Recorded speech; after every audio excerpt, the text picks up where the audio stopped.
Christmas is a wonderful time to share the gospel.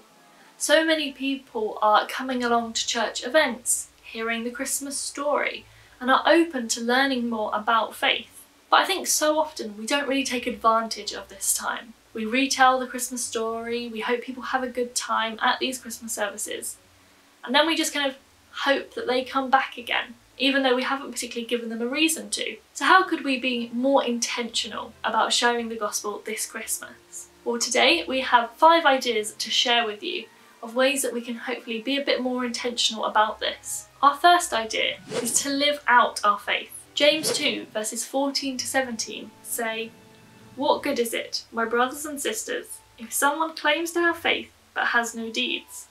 Can such faith save them? Suppose a brother or sister is without clothes and daily food.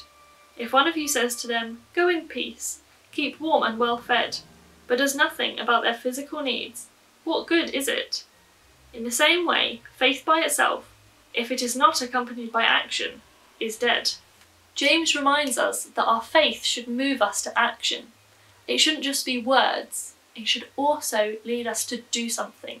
By living out our faith and living differently in the world, we demonstrate how faith has changed us and changed our lives and changed the way that we choose to act. It shows that there is something different about us. And this should impact the way that we treat people, how we choose to spend our time and our money, how we respond to people in need around us. By living out our faith in these ways and showing that we are different, we open up opportunities for people to recognise that difference in us and ask us about it. It gives us the opportunity to talk about why we do these things. And that leads us on to our next idea, which is to invite people to worship. Because actions speak very loudly, but they don't always tell the whole story. As well as living out our faith, we also need to talk about that faith.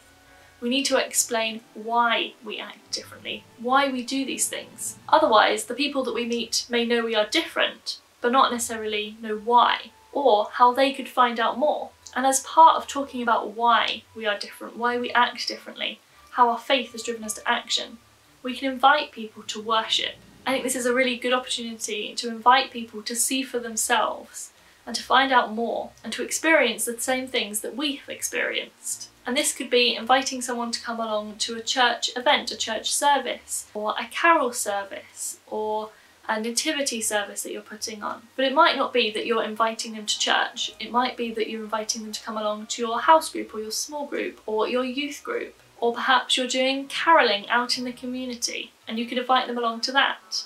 Hopefully, by coming along to these things and getting involved in worship, they'll begin to understand why you live differently and what it is that drives you to act in those different ways. Our next idea is to tell the whole story. And I think this idea is particularly important if you are involved in leading or running a church event or church service, or if you get the opportunity to have a good discussion with someone about faith and about Christmas. Because so often at Christmas, of course, we talk about the Christmas story. It's a wonderful story, really important story to explore.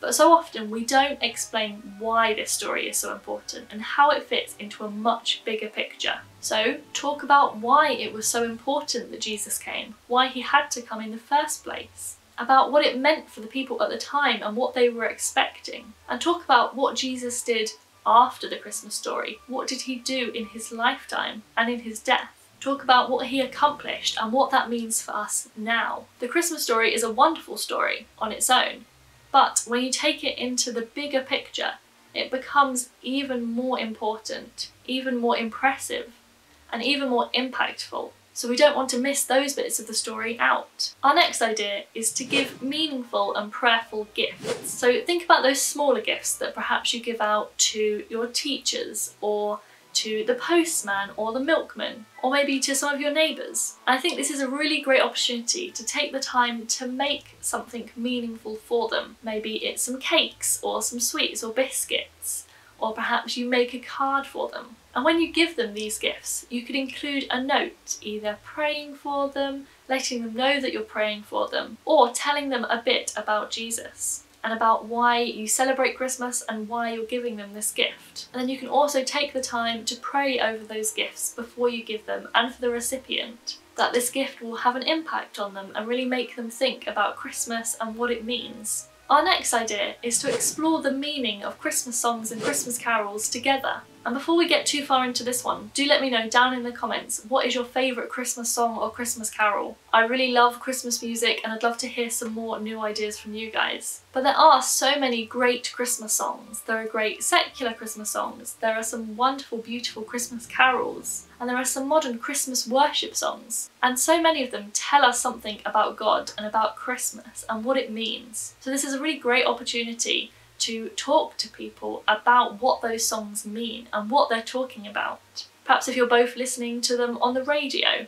or someone at work is telling you about their favourite Christmas song, you can explore together what that song is actually talking about and what it means in terms of the biblical Christmas story. Obviously this won't work with every Christmas song out there, but there are loads that are really powerful and share some really wonderful lyrics. Take a look at some of the songs that people have shared down in the comments and look at the lyrics, listen to them and see what they tell us. And our next idea is to pray. Pray that people will come to know God, that they will hear the gospel this Christmas and respond to it. Take the time to pray specifically for the people who are coming to visit your church. Perhaps they've never been into the building before.